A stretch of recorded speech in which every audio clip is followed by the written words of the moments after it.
Yeah. Oh, I'm sure. Where is it? Well, I know you got to prep for this. I mean, just want to come by and say, thank you so much. It's good to meet the person needs the best. Your blog, you know, should go well. Yeah, sure. It's nice. Good. You talk. I can stay. Oh, good.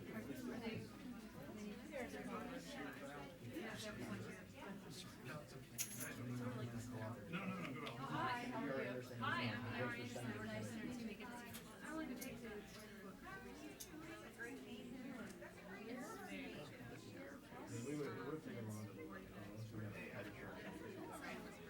I showed up. Hey, my friend.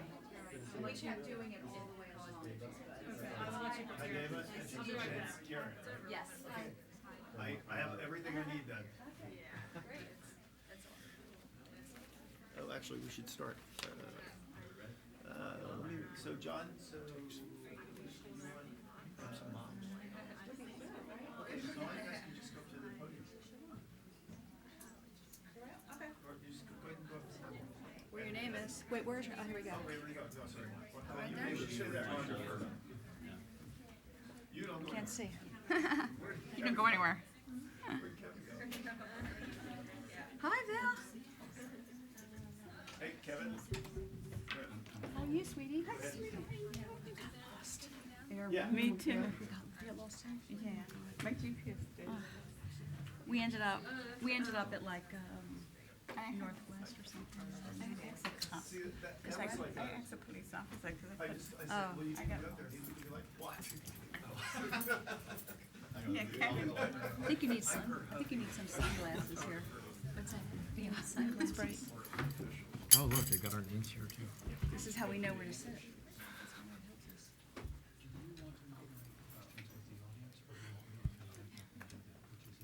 Why don't you?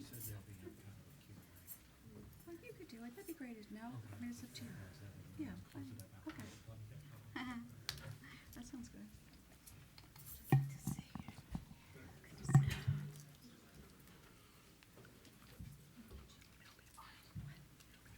Can you see anything now? Can you see anything now? In the lights. This is why we're not actors. Because this would be awful. Look at this light is like. Right? Imagine doing that for a living? No way. To be or not to be. Would not work. Remember that? Bob Clement. Is it Witsy? Where's oh, Congressman Clement. Oh, 220. Remember you met him? Oh, forgot that. Witsy. That's Witsy and Bob. Mayor, sit over. Oh, sorry. They're going to make you move. No. See, they're very happy off to the side. Oh, Now that my. we've called all this attention to them, Oh, they're very that's happy off to the side. Congressman Clement from Tennessee. Okay. Good afternoon. Welcome to the Heritage Foundation and our Lewis Lehrman Auditorium. We, of course, welcome those who join us on our heritage.org website on all of these occasions. Would ask our guests here in-house to make that last courtesy check that cell phones have been turned off. It's always appreciated. Our internet viewers are always welcome to send questions or comments, simply emailing speaker@heritage.org. And of course, we will post the program on the Heritage homepage following today's discussion. Introducing our panel is James Fano. Dr. Fano is the Vice President for our Catherine and Shelby Cullum Davis Institute for National Security and Foreign Policy Studies.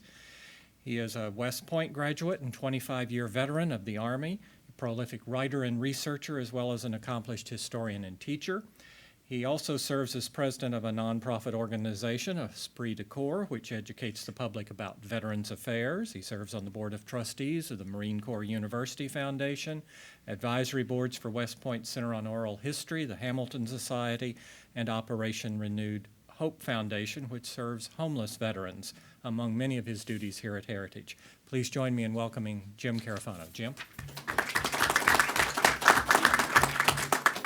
So there's a reason we're all here, and it's because since 1776, there are men and women and families who put themselves before anything to create the opportunity for us to have this country. And anytime we have an opportunity to talk about them, I think it is not only a privilege, but a duty.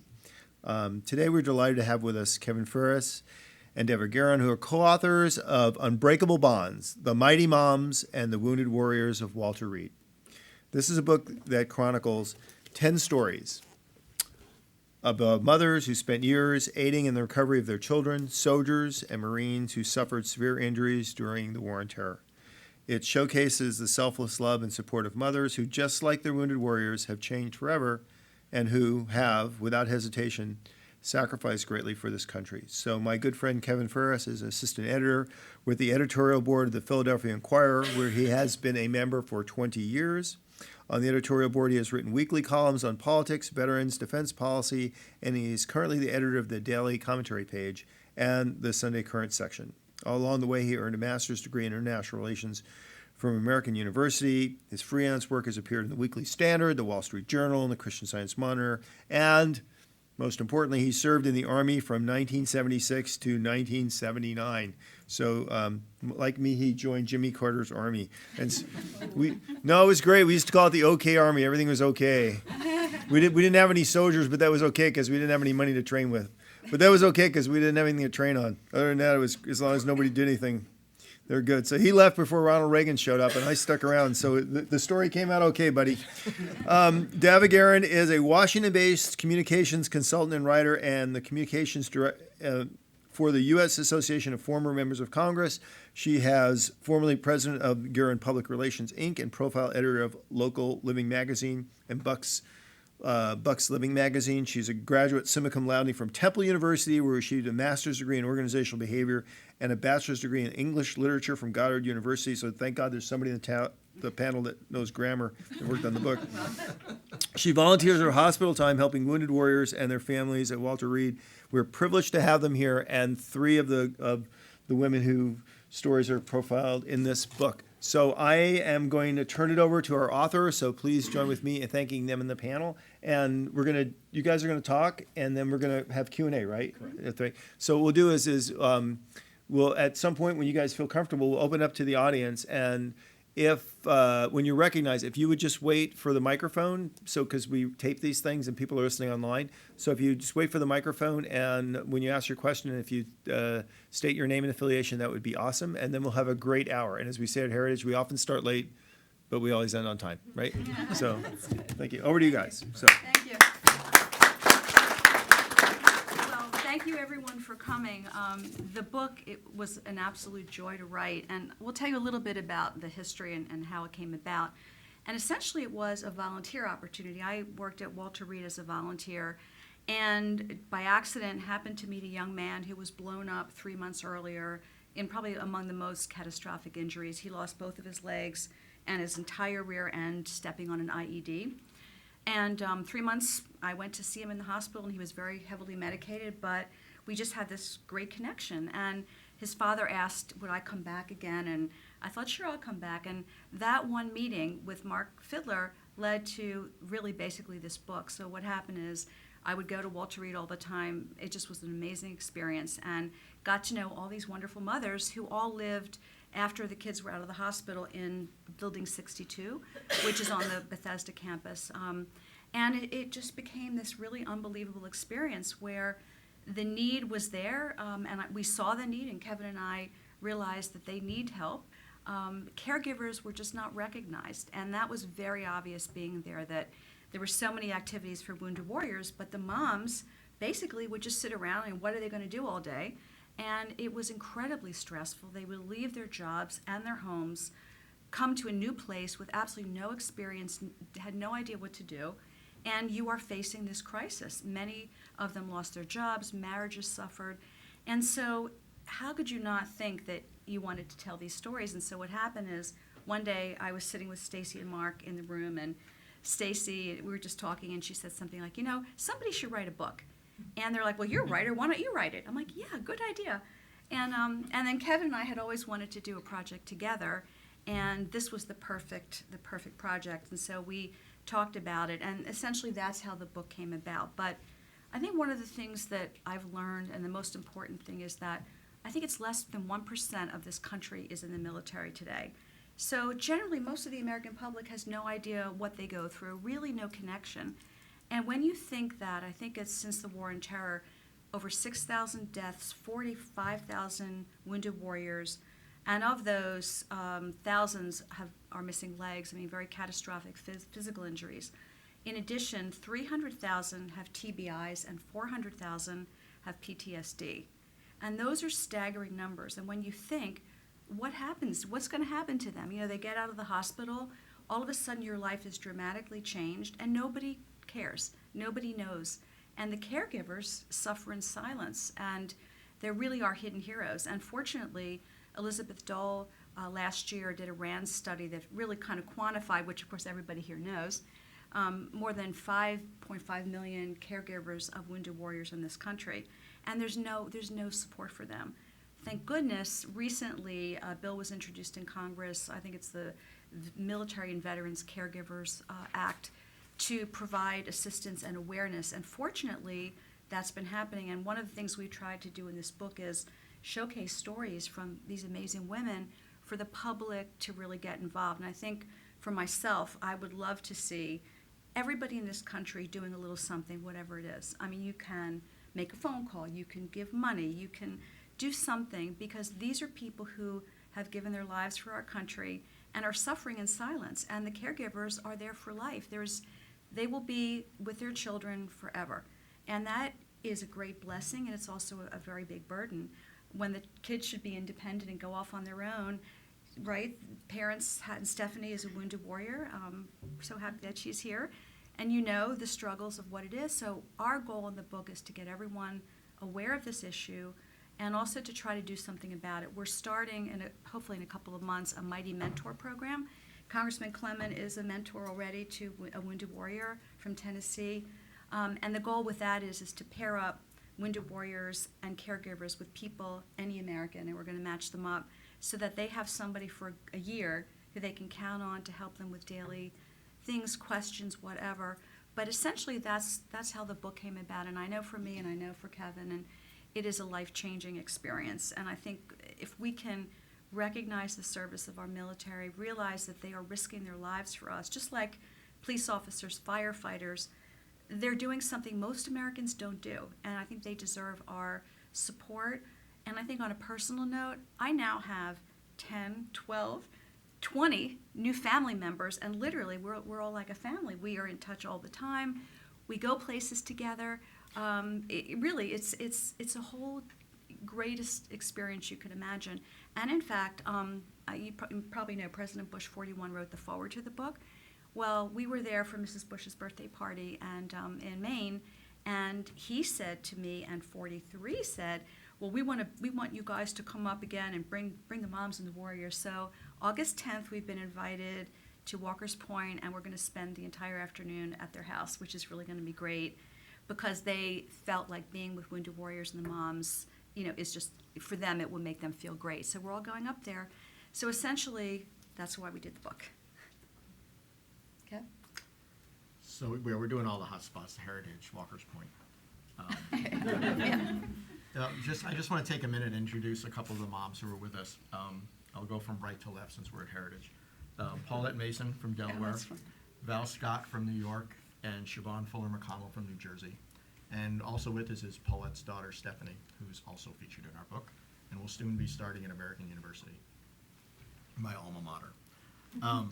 So I was quite honored to be asked to even be part of this project. And the moms, Dava had apparently, obviously had known them for quite some time, and they'd all known each other really well, and they brought me in as a total stranger. And the moms couldn't have been more open and kind and generous with their time. I mean, we spent hours and hours on the phone.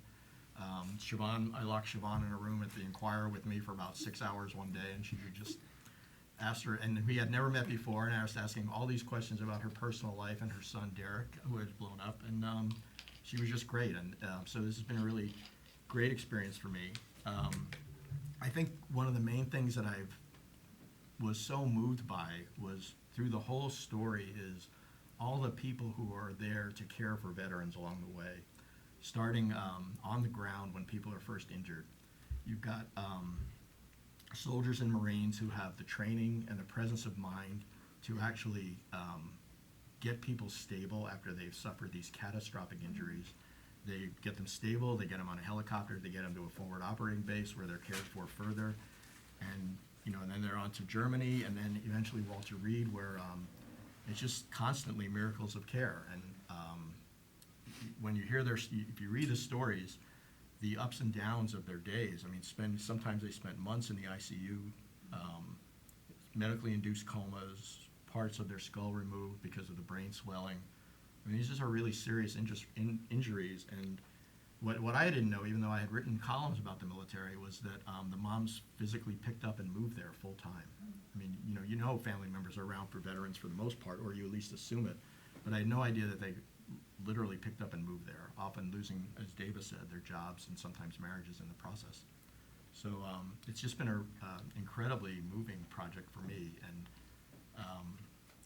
as we went through the editing process, obviously the publisher keeps sending it back and said, here, edit this by Monday, and you get it on a Friday afternoon. So you read all the stories again and again, and every time I read through the stories, I was just touched. And you just have to pause for a minute and think about the sacrifices that people make, both the veterans and the caregivers.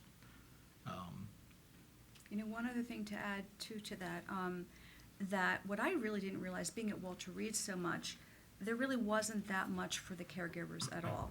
That's changing now, and I think as a result of the mom's activism, fortunately. But what is very encouraging to see so many Americans have fabulous nonprofits who, give up basically jobs and start these nonprofits that really make a difference and help Luke's Wings, Trucking for Troops, small groups, people who just want to do something to really help.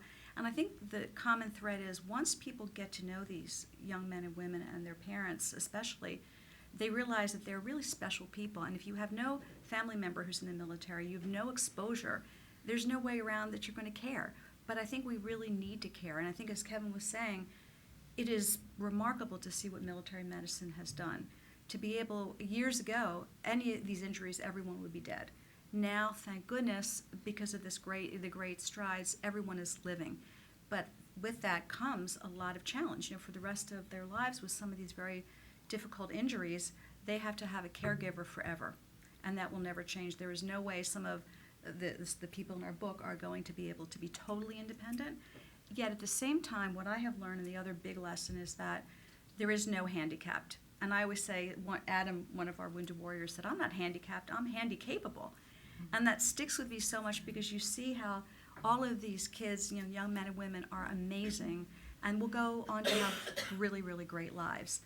And I think when we hear some of the stories, we talk to the moms a little bit, tell a little bit of their story, you'll see exactly, what we mean by that. But these are remarkable people, and I think to spread the word that if every American would do one little thing for someone, for a wounded warrior, for a caregiver, that would make a huge difference. The other thing, a very good lesson that I have learned, they're really, in terms of disabilities, you know how when you see somebody in a wheelchair or you see someone with an injury, either you don't know what to do and you look away, or you stare like this. And when you hear how that people feel about that, who are in that position, it really makes you realize, you know what, you need to be very aware that not everyone is the same, everyone has a challenge, and to try to remember that and not treat them differently, and to go over and say, hey, what happened to you? You see you're a wounded warrior. They're more than happy to talk about, right, and proud of what they've done. So I think if people can also realize that people with disabilities are no different.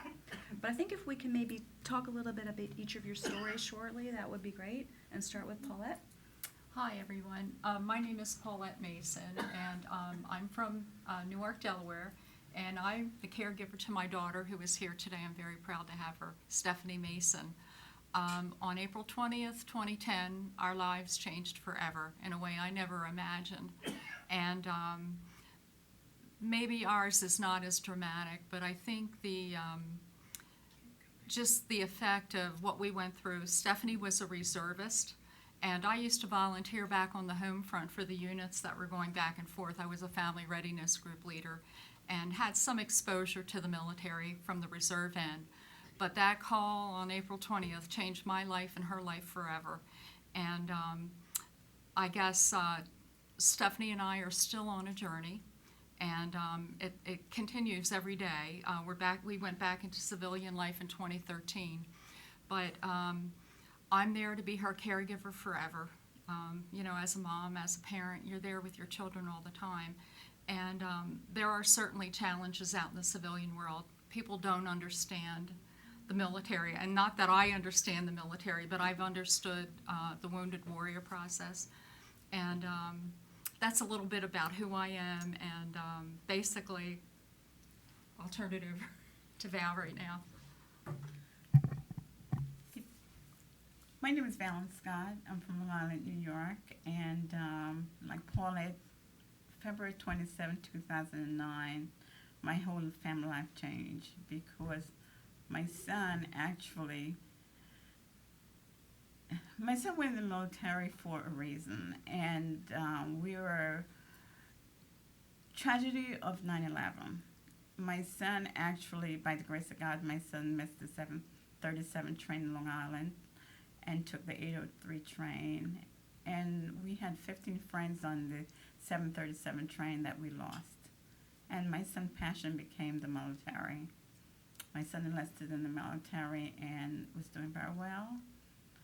My son decided he wanted to go to Iraq because all his friends were in Iraq, and he downsized his profile because he's the only child and went to Iraq. Got the call on February 27 that my son was in a coma, and it's a possibility he will not make it to this side of the world. And my thing was just to pray. That's all I could do. Thank God my son they were able to stabilize my son and send him to Lynn Stewart, from Lynn Stewart to Walter Reed. And all the time, your heart as a mother, you're figuring your son is in the middle of nowhere, and what can I do?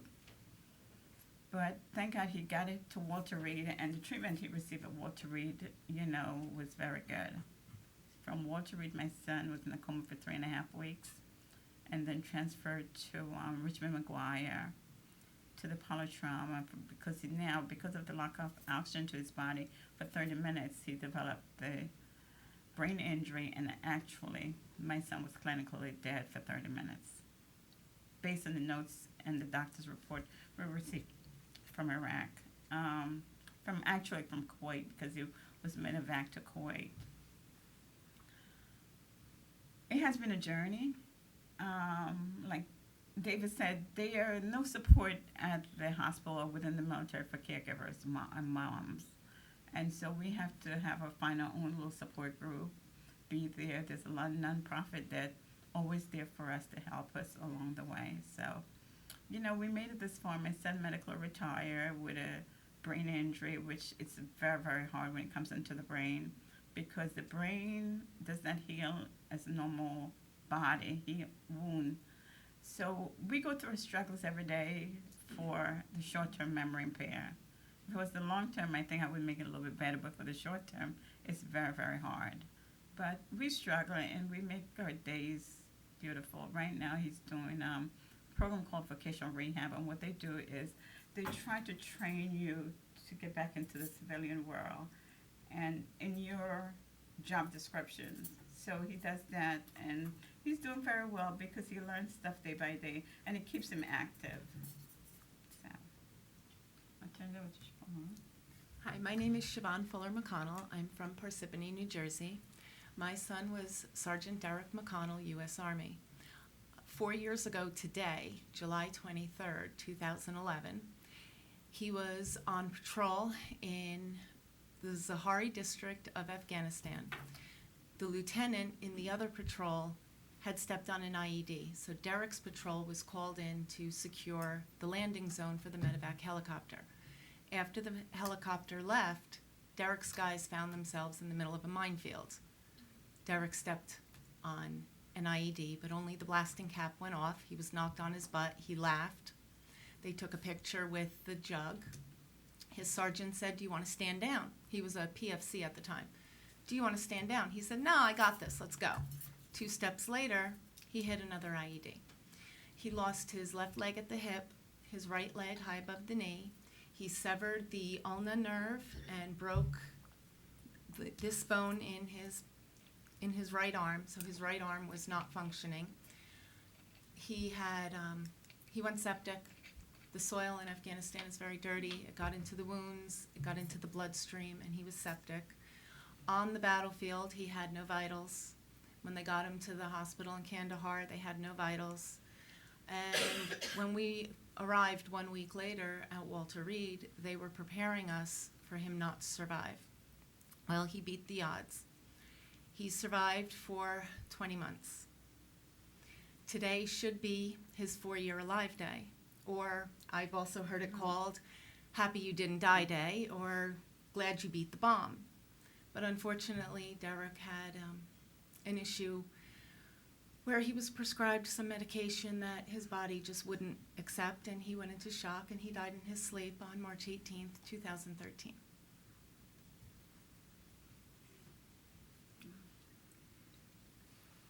And you want to talk a little bit about your struggle after that? Well, during that, I lost my job. I was an attorney practicing in Nutley, New Jersey, and I lost my job. I wasn't there. I was by Derek's side. He was in the ICU for 53 days, and he was an inpatient for 7 months. I couldn't leave him. The doctors wouldn't even let me take my other children into DC for the day because I would be too far away. They needed me on base. I have 4 other children. My son Michael is 26. He did 4 years in the Navy. He's now in college.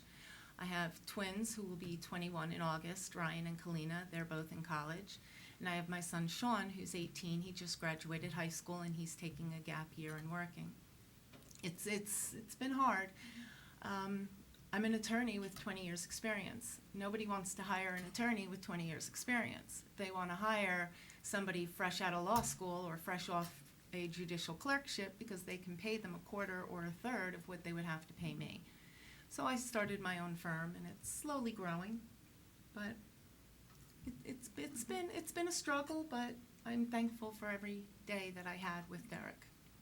And the one thing to point out, which is so interesting, and we talked about this the other day with some of the moms, that through all this negative, terrible stuff, many, many great things have happened. I mean, one mom, Julie, will say something like, well, I'm so used to walking on the red carpet now that I don't want to go back to my other life because I've met celebrities, I've gone to the White House, whatever. And that aside, but really seriously, the bonds and what we saw in the book too, the bonds that all the moms have with each other and lifelong friendships. It was a remarkable time, I think, at Walter Reed because all of these moms were very bright, activist, would not take no for an answer, would do whatever they had to do for their kids. One mom walked up to a general and said something like, I don't care how many medals you have on your chest, you just take care of my kid. And some who were very shy became pretty, bold, and others just, really learned so much and now have formed friendships. So there's always a silver lining to a very bad thing, but I think going forward it would be great, and I know there's so many companies now trying to hire veterans and train, but I think it needs to be a commitment legally through legislation, and I think also through Americans really helping and doing what they can do as well. One group that's really been helpful for the veterans that the moms have told us about is Vietnam veterans. With a lot of the nonprofits we mentioned in the book, Vietnam veterans are pretty committed to making sure that this generation of veterans isn't treated the way they were when they came home. So they really step up and do a lot of things, helping out in a lot of different areas. Yeah. And the moms needed that because I think, as they also told us during the course of the book, when their kids went in the military, they were kind of prepared for them to just do their time and then come home, or maybe in the back of their mind, maybe they wouldn't come home. But this part in the middle where you're wounded and you would be almost in limbo for years in recovery, nobody was really prepared for that. And that's part of why they banded together and were so supportive of each other, because as they were going through it, they understood it more and were able to help and say, this is the doctor you need to go to talk to for that. This is the person you need to talk to get rid of that red tape. And so there was a lot of that going on. And so there were, Paulette kind of became an expert on it with her work with the reserves and things. So. Well, I think it was very interesting with the reserves, but I don't want to tell you how many, almost 40 years of experience in the corporate world. So when I went to Walter Reed, I had lost my career. And coming out of that, I used a lot of my experience of how to get things done in the military and behind the scenes for my daughter. And with the other mothers, and I think one of the things in the book we said, we really got pretty smart during the day that we would not be seen together talking to each other because that was dissuaded. So in the evening, we'd sit out and talk and compare notes and tell each other, well, you have to do this, and this is how you get done, and this is what you have to say. So we learned pretty quickly how to work the system. I hate to say that. But, and coming out now, I wanted to say my daughter is, I'm so happy that she had a brain injury and she was out of it for a good year. All she did was sleep. And I'm so happy to have her, and she's going to be starting graduate school in September. And I'm in graduate school. I'm a candidate for organizational leadership. So I'm hoping to bring some of that. I would love to work to change policy and make changes and bring that experience from a corporate world and a business to Washington. And so together, you know, we're working as a team, and that's what I want to do. And I've been so happy to have met the other mothers and know that, you know, they've been my bright stars too. We kept each other going at times. So Laugh together, cry Cry together, together, yeah. cheer when our kids took their first Oh, yeah. steps, and cry when they had setbacks. And you know, the other nice thing that we saw too is that there are also wives who are there. Now, they're a little bit different situation because they're married not that many years, they're very young, so they don't necessarily always have the bond the way a mom would. And to see everybody sort of together, even though, you know, the moms had their group and the wives had their group, but people really did work together to help each other, and to this day continue to do it. So a wife will call up and say, you know, call a mom and say, hey, you know, can you help me with this? Or I don't know, what do I do about that? And it was amazing to me that the care and the love that they had for everyone, even though their own children were in really bad shape. And I'll give you an example. Stacy Fiddler in the book, her son was in really, really bad shape, but her other son is in the Marines, and he would call her and say, there's going to be a wounded soldier or Marine coming in to Walter Reed. She would go there, too sweet, no matter what stage Mark was in, meet with that family, go through everything, offer to give them money. She has no money, she's a farmer, and was not working, and agreed to do all of those things to help strangers. And that's the beauty of these people. And I think when you think of a caregiver, you know, you might think, oh, it's a nurse's aide, it's somebody who just low skill. This is you realize what they go through, to respect them and to realize without them, these children would be dead, no question. Because we saw that. And you'd be in the ICU, somebody would come in, and the mom would be like, no, what's this, what's that? Just like Siobhan was saying with medication, you know, they actually did things where they'd have medications posted on the side of the bed. They would write them out so that the warrior, if she would not be there, would say, no, don't give me that. That pill isn't that. So there's no question that a mom plays such a huge role.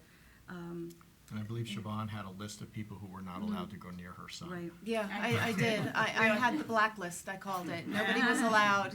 If you were on that list, you were blacklisted from my Right. room. You were not allowed to go near Derek. There was also a big sign that I wrote over his door, over his bed, right over his head. It said, no medication changes until you talk to mom. Right. Because Derek got out of the ICU, and one day later, a doctor walked up to him and said, we're going to start you on methadone this afternoon. And Derek said, okay. And I ran after her and said, no, he can't have methadone. And I gave her the list of reasons why, everything, all the side effects that he had from methadone only 1 week earlier. And yeah, I believe if I had been there that last weekend, maybe he wouldn't have gotten the medication that impacted. But I had left. I had gone home to go back to my other kids, and I had 3 kids in high school. They needed me. And Derek was with his fiance. And you know, the other issue too, which a lot of people really don't talk about, are the psychological issues that happen too. And you know, as a young woman, you're an adult, you're independent, all of a sudden, mom is taking care of you, and especially for sons. And some of the guys will say, oh God, you know, people ask me, like, how does it feel living with your mom? And he's like, it's kind of weird. But if I didn't have her, I don't know what I would do. And there is another really nice bright spot, that the bonds, they always were there, now they are unbelievable. And these big guys who go out and have done all these amazing things now, when they talk about their mothers, it's the sweetest thing you ever want to hear. I love my mother. I don't know what I'd do without you, Mom. And they mean it. And you know what? It's hard for them, and it's a hard adjustment. On the other hand, they benefit because they have such strong women, which we should all be so blessed to have mothers, like these and the moms in the book as well. So I think that's another thing too. But I think most importantly to recognize the sacrifices of caregivers. All caregivers. I mean, military caregivers in particular, because not only do they have the injuries, but they have the psychological injuries from war, the post-traumatic stress, so many things. But it really does give you an appreciation and respect for people who take care of any loved one, because it really is a big burden. Talking about have to be there for your children. For example, my son, he had a simply endoscopy, and they punctured his esophagus. And they sent my son back to the room, and we were in the room, and Robert was just sleeping for the whole afternoon. And I woke him up just to make some, soup for my son, and he told me he couldn't breathe.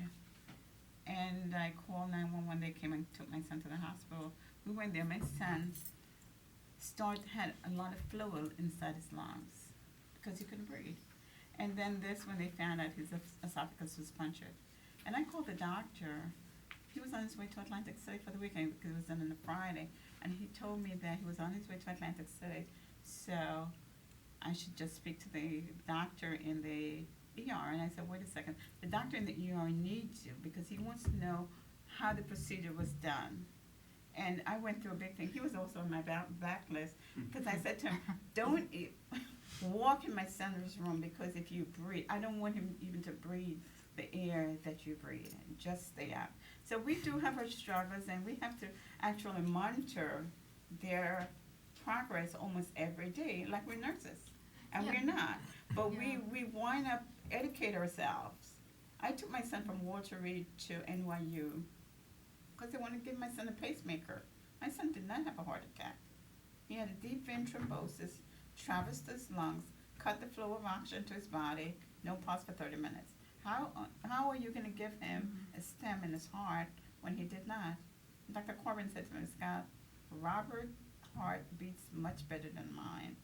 So I said, okay, we went back to Walter Reed. I fought them on that, but you have to be there as you're a nurse, you're a doctor, you're a caregiver, you're a cleanup person, everything.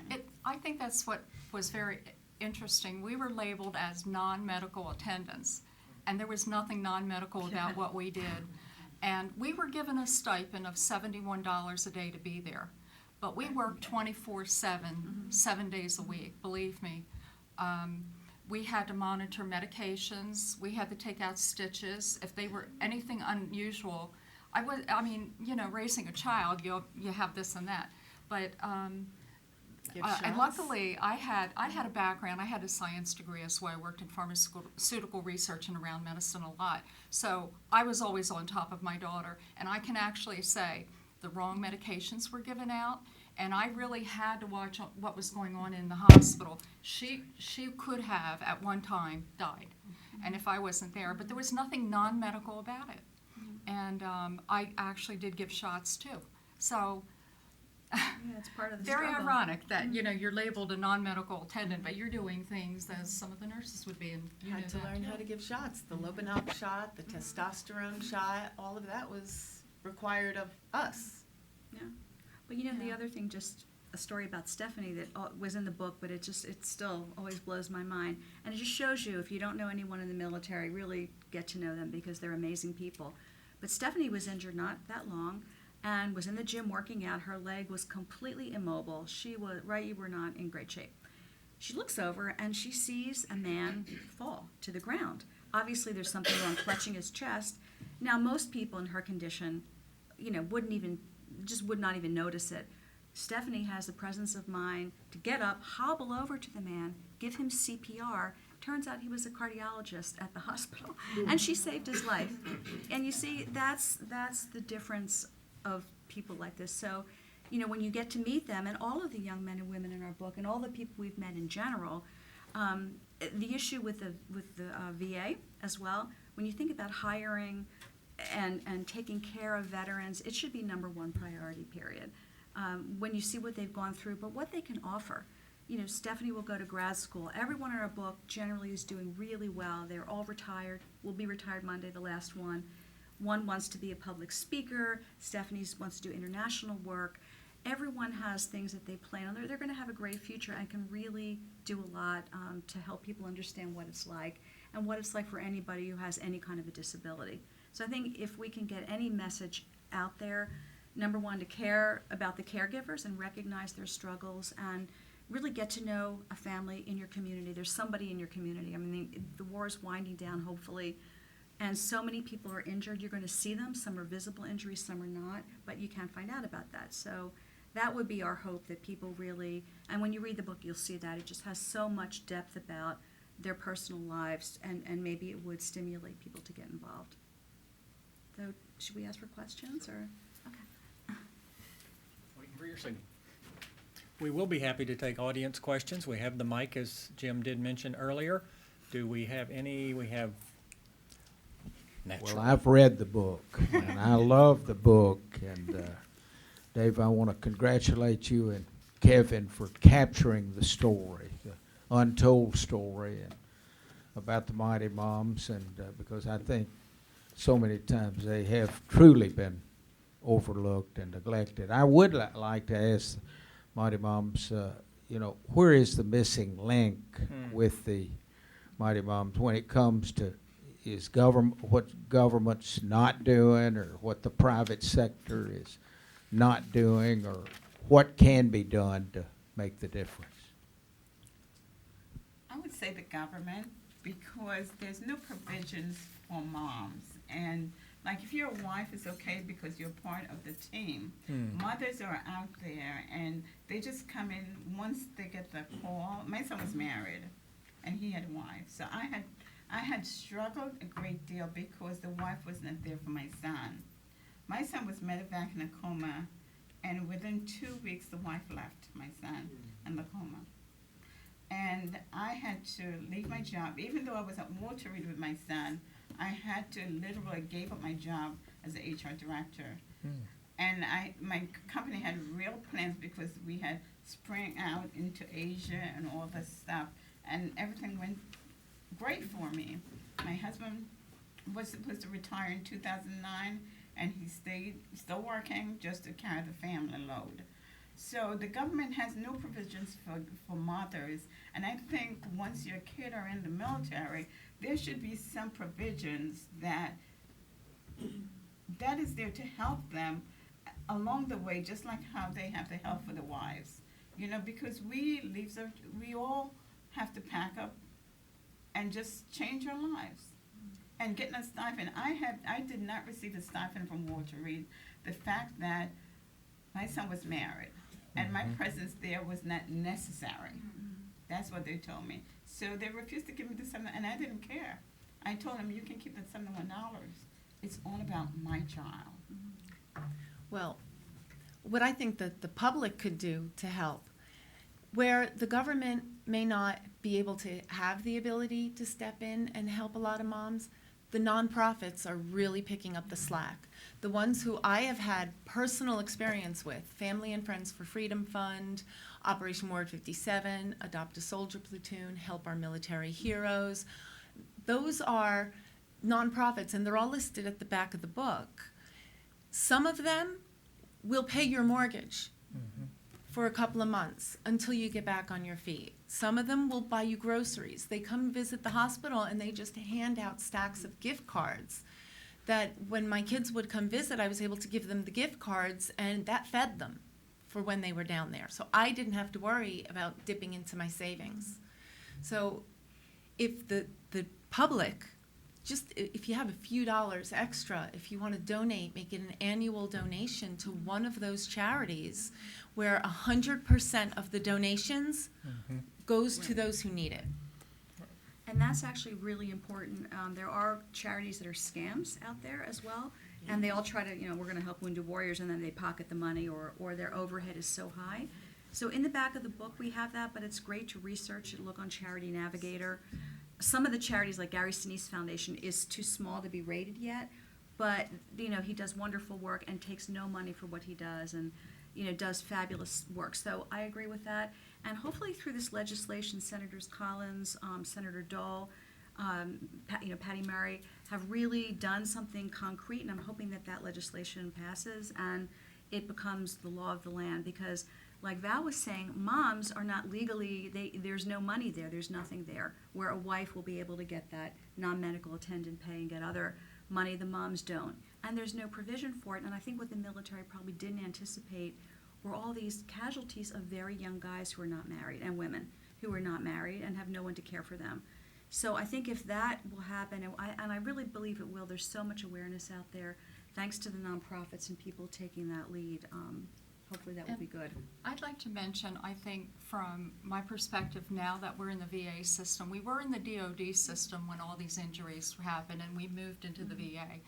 I believe in privatization, and maybe that's not a good thing, but on the outside, you can get things done better and you can get more cost effectively.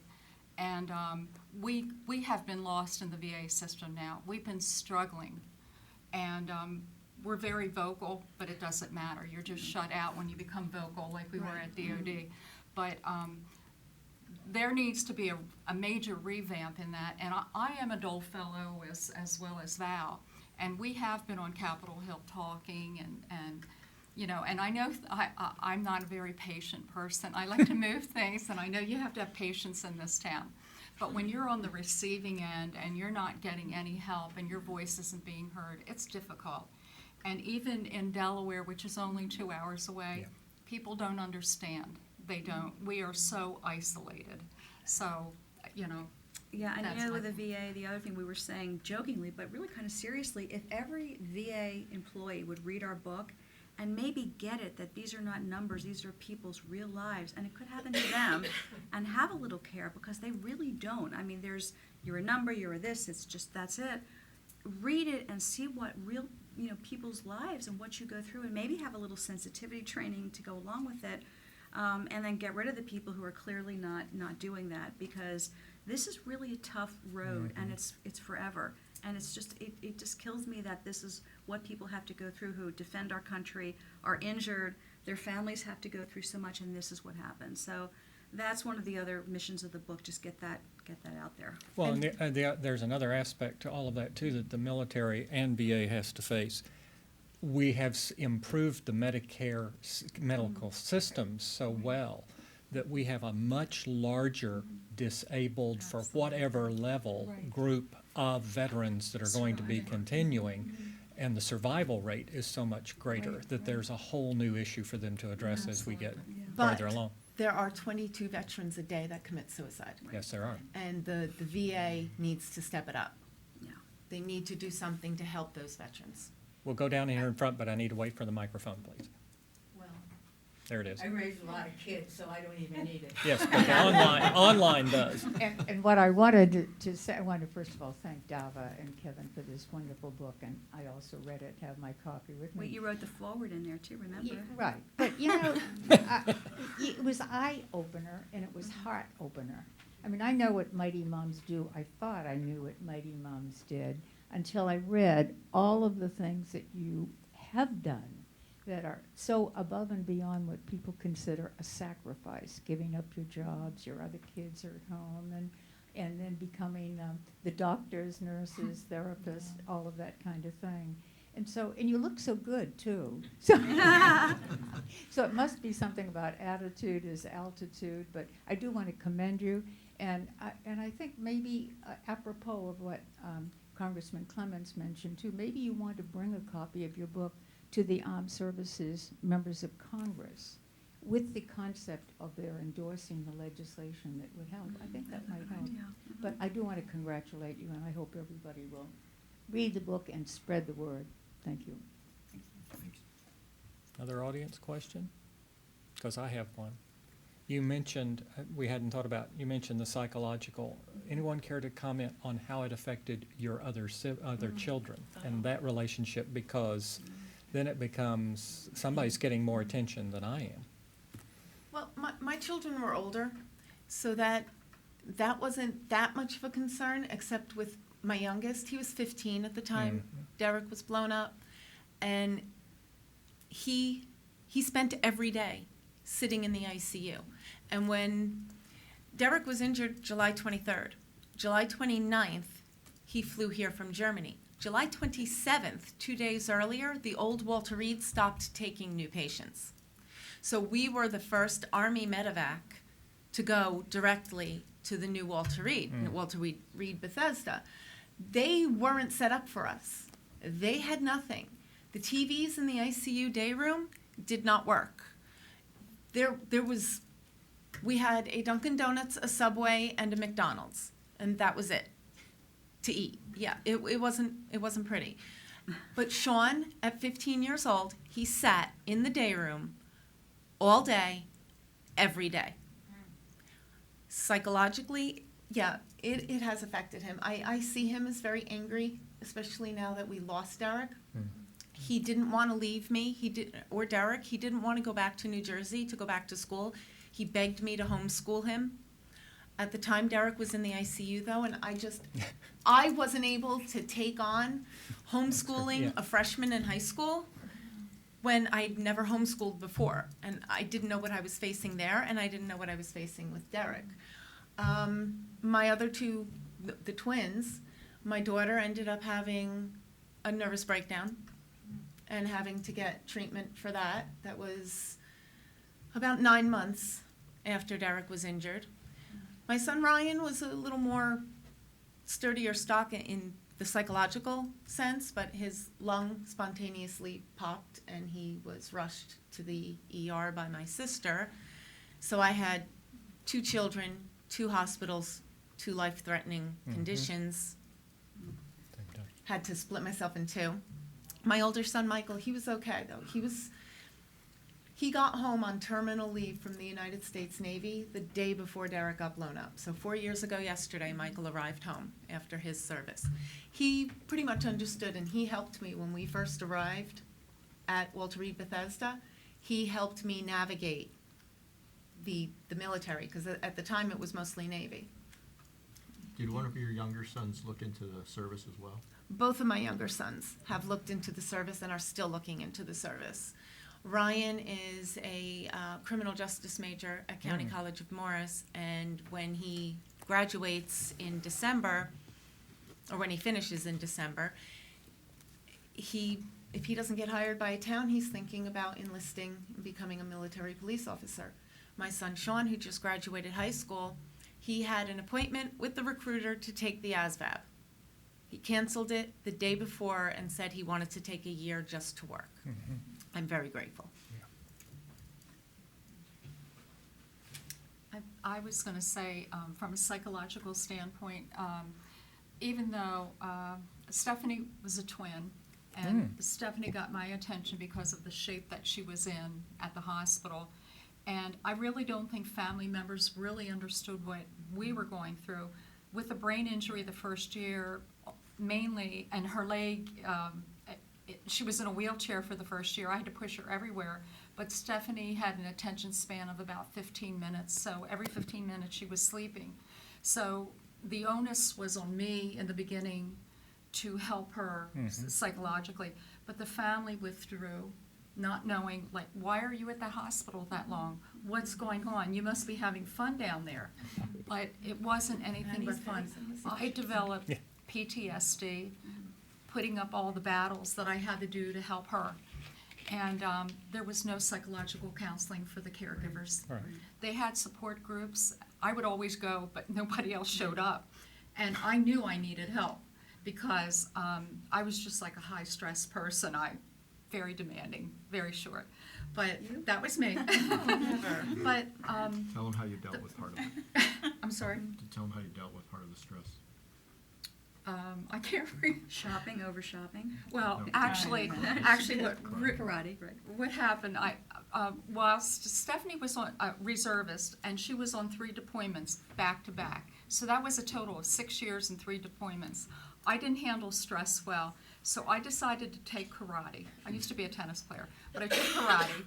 And I loved it so much that I got my black belt in 4 years. I used to beat up on that bag and anybody in my way. That's why we don't mess with her. I handled stress really well at the hospital sometimes. I just calmed down. But there was a lot of stress put on me because of her. Through medications, through treatment. She couldn't stay awake, she couldn't walk, but she was supposed to be at formation every morning at 8 o'clock. I went to the colonel, or the major at that time, our nurse case manager, and said, she's not going. He said, oh, yes, she is. I said, oh, no, she's not. I won that battle. But yeah, you know, that was the psychological part for us. So, and Val knows that part. For me, depression wasn't something that's standing with me because I'm a very strong-willed person and I'll fight my battles. My husband, on the other end, very low-key. I told my son, when we got the call and they were going to medevac my son to Walter Reed, I told my husband to stay home. I said, I'll go, you stay. I said, once my son wakes out of the coma, I'll call you. And so we just communicate by phone because I know my husband will be on the 5th floor and I have to be running back and forth. So I told him to stay home, and it was hard for my husband because I was not there. He just, received daily updates on my son. And I have a very good neighbor that she watched over him for me. And she told me one day she got to the house and my husband was on the floor. He didn't eat like for about 5 days. And he just so weak that he couldn't get on the bed. And I said to my husband, I said, well, maybe I should let you come to Walter Reed. And he said, no, I'll stay. I'll wait till he wakes out of the coma because he didn't want to see him with the tubes.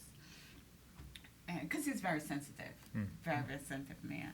And so he stayed. And when my son woke out of the coma, I said, book your flight and get to Walter Reed. And that was, even then, that he could not even handle it that day, but he did very well. So I'm always the strong in my family because I lost my mother and I had 6 siblings. And I was the oldest girl. So I had to really carry my family. Instead of the youngest child that just got spoiled to death, right? Yeah, and not only that, while my son was in Walter Reed, I was helping, mentoring my sister at the same time, my baby sister, because she was going through a divorce. And it was like so much for me, but I'm always strong-willed and I'll fight the battle. And that's why at Walter Reed, I had a lot of issues because once they see me, horns are up, okay, Miss Scott, what do you want now? What do you need? I literally took my son out of Walter Reed, stole my son out of Walter Reed, drove from Bethesda, we were at the old Walter Reed, from Washington to New York on a Friday night. That Saturday morning, I got Robert early. I took Robert for forensic psychological evaluation. Got to my attorney, got letters done, made 5 copies. And this is trying to get my son, get to be my son's power of attorney. Because the wife was there and I could not see the wife making decisions for my son, which was not correct. I'm going to make one point because it's really an interesting one about the psychological issues that of the younger people who were married and blown up, a lot of the wives couldn't handle it. They're young, they don't have that connection, they really could not handle it. And in our book, a couple of them literally just said, you're disgusting, I'm leaving, and they just, that's it. Just took off. Yeah, and then the moms had to then fill that role, and for the other siblings, you asked about that, some families are great. Stacy Fiddler's family, all of the kids were there at the hospital 24/7. In fact, one of her children is now married to a wounded warrior who lost both of his legs. So I guess it depends, but no matter what, everybody has some issue. And I'd like to say something. I knew Val. We were at the old Walter Reed together, so we would talk a lot. But I gave Val was really strong, and I know the military gave her a very difficult time, and Val wasn't going to give up. She slept in her car one night outside the old Walter Reed, and because they wouldn't let her in to stay. She wasn't a non-medical attendant. So I remember that, and I thought, I can't believe they would do this to somebody. I stayed at the Hilton Hotel, and I went home for the weekend. And when I went home, I forgot to reserve my room. And when I got back, there was no availability at the hotel. And I went to the base, and I said, it was like a mini hotel called the Malone House. And I asked them, and they told me there was no accommodation. But after, about a year after, the guy who runs the facility, he said, Miss Scott, I could have let you stay, but I would lose my job. I said, never mind. I was comfortable. I had a truck at that time. I reclined the truck. I always had blankets. And I was happy. I was very, very happy, comfortable. I made sure at 5:30 I was up. 6 o'clock I went to my son's bathroom, got dressed, and I was out for appointments just the same way. Nothing wrong. Nobody knows I slept in my car. You know, Robert didn't know I was in the car because Robert would come and sleep with me in the car. But I dropped him. I said, okay, Ryan, I'm on my way back to the hotel. I'll see you tomorrow morning. And that was it. Didn't bother me. I was fine. My son was okay. That was the most important thing. Well, to conclude, I'd like to conclude with the final paragraph of your acknowledgments, but I'm looking at my time. Thank you. Finally, we vigorously salute all veterans who have fought for our country. Their service will be remembered in the hearts and minds of those who love them and all of us who reap the benefits of their sacrifice, and their moms too. Thank you for being with us. We appreciate the presentation.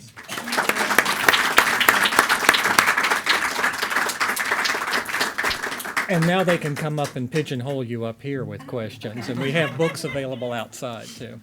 Thank you.